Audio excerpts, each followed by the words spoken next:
कराची में सीनियर और मंझी हुई मॉडल्स की शदीद कमी वाकई हो गई है।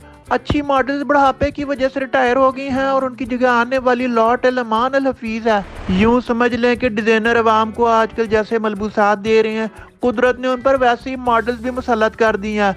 पिछले दिनों होने वाले ऐसे ही एक फैशन शो में आलू गोश्त टेप मॉडल्स ने खूब जलवे बखेरे। पीले कपड़ों वाली सुरैया आई तो उन्होंने कमर पर हाथ रखकर थोड़ी देर इधर उधर देखा और कोई पजीराई ना मिलने पर वापस चली गई। कुछ यही हाल उनके बाद आने वाली रजिया का भी था, जो आउटडेटेड मलबूसात में होने के बावजूद कम से कम कॉन्फिडेंट जरूर लग रही थी।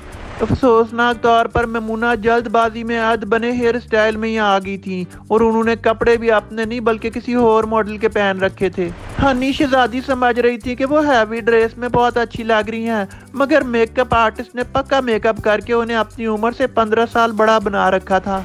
हनी शहजादी के बाद बारी थी गाजिया की। गाजिया के मुंह से लग रहा था कि वो गुस्से में है। गाजिया ने चंद सेकंड की अपीयरेंस के दौरान अपने हाथों को 3 बार नियत वाले अंदाज में बांधा।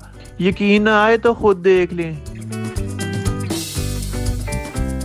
जरक बरक जोड़े में मलबूस भारी भरकम नादरा ने दिल भर के ब्राइडल ज्वेलरी पहनी थी, मगर वो दुल्हन की खाला से ज्यादा कुछ नहीं लग रही थी। फैशन शो की सबसे स्मार्ट मॉडल नैयरा तैयब ने एक्शन तो मॉडलों वाले दिए और बार बार दाद तलब नजरों से हाजरीन को देखती भी रही, मगर ताली ना बजने पर पाँव पटकती हुई वापस चली गई।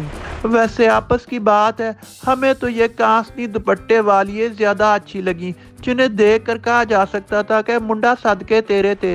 ऐसी ऐसी लाल अंगारा मॉडल्स और ऐसे चटखारेदार फैशन शो देखकर शो स्टॉपर मॉडल का फैसला हाजरीन पर छोड़ना ही ज्यादा बेहतर है। नजमा न्यूज़ पाकिस्तान, कराची।